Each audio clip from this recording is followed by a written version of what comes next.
هیچ وقت فکر نمی کردم عشق زندگیم، مردی که قسم می خورد تا آخر عمرش عاشقم بمونه، در همون روزی که برای خوشحال کردن مادرم رفته بودم دل زن دیگر رو شاد کنه. وقتی گوشیش روی مبل جا موند و صدای پیام‌های بیوقفش بلند شد، نمیدونستم که با باز کردن اونا زندگیم برای همیشه تغییر میکنه. به کانال سایه های خیانت خوش اومدید، جایی که واقعی ترین و شوکه کننده ترین داستان های خیانت رو از زبان کسانی که اون رو تجربه کردند میشنوید. اینجا قراره با هم وارد دنیایی بشیم که پر از رازها و تصمیمات سخته و گاهی پایانهای غیر منتظر است. اگر شما هم به شنیدن داستانهای واقعی و پر از هیجان علاقه دارید، حتما کانالم رو سابسکرایب کنید تا هیچ کدوم از این داستانها رو از دست ندید. لایک و کامنت هاتون هم به من کمک میکنه تا بتونم داستانهای بیشتری رو براتون بیارم. منتظر نظرات و تجربه های شما هم هستم. بریم با هم این داستان زیبا رو مرور کنیم و از تجربیاتش پند بگیریم. روز مادر، روز افشای خیانت. اسم من نرگسه، 32 سالمه و اهل یه شهر کوچیک تو شمال کشورم. قصه زندگی من شاید شبیه قصه های فیلم ها باشه، اما باور کنید که واقعیه. اگر بخوام از اول براتون بگم باید برگردم به دوران بچگی هام. زندگیم همیشه پر از سختی و بالا و پایین بوده، اما همیشه سعی کردم محکم باشم. وقتی فقط 7 سالم بود و بچه بودم، پدرم رو توی تصادف رانندگی از دست دادم. اون روز همه چیز دنیا رو سرم خراب شد. مادرم یه زن قوی بود، اما زندگی برای یه زن بی سرپرست با 3 بچه کوچیک چیزی جز جنگیدن نبود. مادرم دست تنها شد و با خیاطی سعی کرد من و 2 خواهر کوچیکترم رو بزرگ کنه. تو خونمون همیشه صحبت از تلاش و امید بود.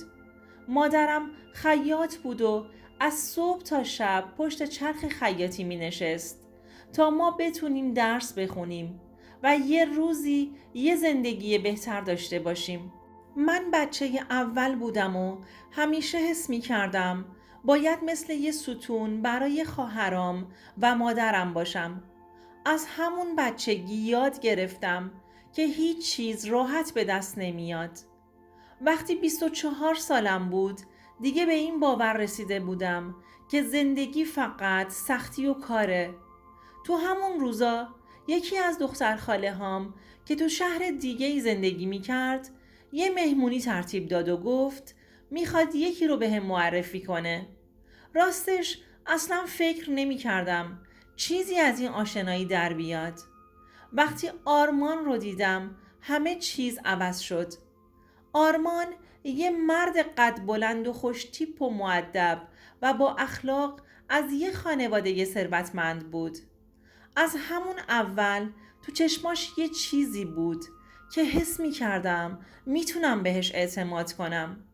باورم نمیشد کسی مثل آرمان به من علاقه‌مند شده باشه. آخه من تو فقر بزرگ شده بودم و اون تو ناز و نعمت. آرمان از یه خانواده ثروتمند بود ولی اصلاً اهل پوز دادن نبود. آرمان همیشه میگفت که عاشق سادگی و صداقتم شده و میخواد باقی عمرش رو کنارم باشه. چند ماه بعد ازدواج کردیم. خونمون یه آپارتمان شیک تو مرکز شهر بود. آرمان همیشه میگفت که هدفش اینه که من توی زندگیم چیزی کم نداشته باشم. اوایل زندگیمون مثل یه قصه عاشقانه بود. آرمان هر کاری میکرد که من خوشحال باشم. سفرهای خارجی میرفتیم، رستورانهای گرون، خریدهای گرون قیمت. حتی خونه‌ای که برام خریده بود یه رویای واقعی بود برام. عشق بی پایانش باعث شده بود فکر کنم بالاخره سختی های زندگیم تموم شده. ولی زندگی هیچ وقت اینطور نمیمونه. اون روز یادمه مثل همیشه صبح زود از خواب بیدار شدم. اون روزم مثل روزهای قبل یه روز عادی بود. تصمیم گرفتم همراه آرمان بریم خونه مادرم که روز مادر رو بهش تبریک بگیم. آرمان با خوشحالی قبول کرد و مثل همیشه با یه دست گل بزرگ وارد خونه مادرم شد که باعث شد اشک توی چشمای مادرم جمع بشه. من غرق خوشبختی بودم. بیشتر منو عاشق خودش کرد. وقتی رسیدیم خونه مادرم همه چیز عادی بود.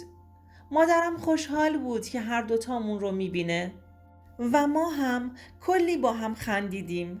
چند ساعت بعد نزدیکی های عصر بود که آرمان گفت باید یه سر بره بیرون و زود برمیگرده.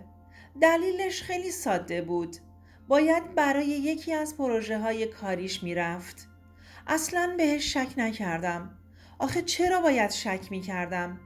از بس که عجله داشت گوشیش رو روی کاناپه جا گذاشت. منم توجهی نکردم تا وقتی که گوشی شروع کرد به لرزیدن.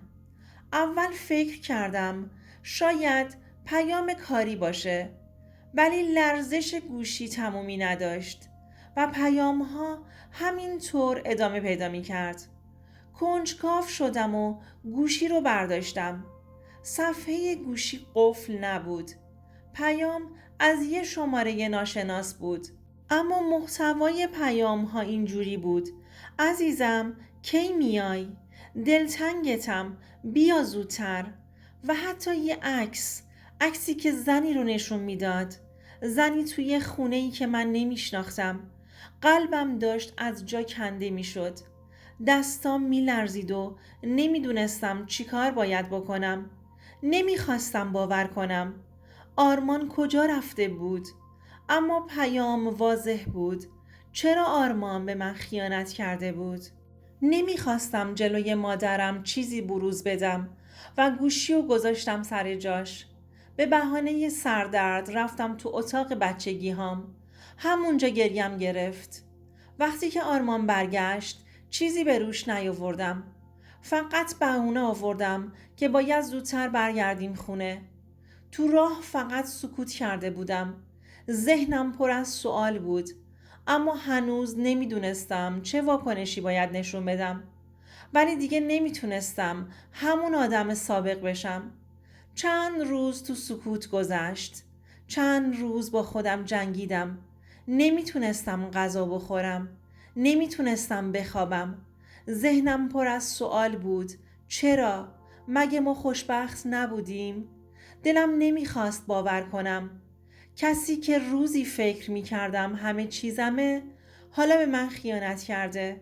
بالاخره یه روز که آرمان حمام بود دوباره گوشیش رو چک کردم. این بار پیام ها بیشتر شده بود و دیگه هیچ جای شکی برام باقی نمونده بود. حتی چند تا از پیام ها نشون میداد که آرمان یه مدت طولانیه که با اون زن رابطه داشته. دیگه طاقت نیاوردم و اون شب با آرمان روبرو شدم. دیگه نتونستم جلوی خودم رو بگیرم. وقتی حرفم رو زدم اولش انکار کرد. پیام ها رو نشونش دادم و گفتم این کیه؟ چرا این کار رو با هم کردی؟ وقتی فهمید همه چیز رو میدونم سکوت کرد. اون سکوتش بیشتر از هر چیزی منو آزار میداد و نابودم کرد. بعد از اون شب دیگه هیچی مثل قبل نشد. تصمیم گرفتم که از آرمان جدا بشم. نمیتونستم با خیانتش کنار بیام. آرمان سعی کرد که منو منصرف کنه. هرچند که عاشقش بودم، اما دیگه نمیتونستم بهش اعتماد کنم. غرور و عزت و نفسم برام مهمتر بود. بعد از طلاق برگشتم خونه مادرم. اون روزها سخت‌ترین روزهای زندگیم بود. ولی کم کم یاد گرفتم که زندگی ادامه داره و چطور باید دوباره روی پای خودم وایستم. حالا 2 سال از اون ماجرا میگذره. شاید هنوزم گاهی به آرمان فکر کنم، ولی بیشتر از همه به این فکر میکنم که چقدر قوی تر شدم.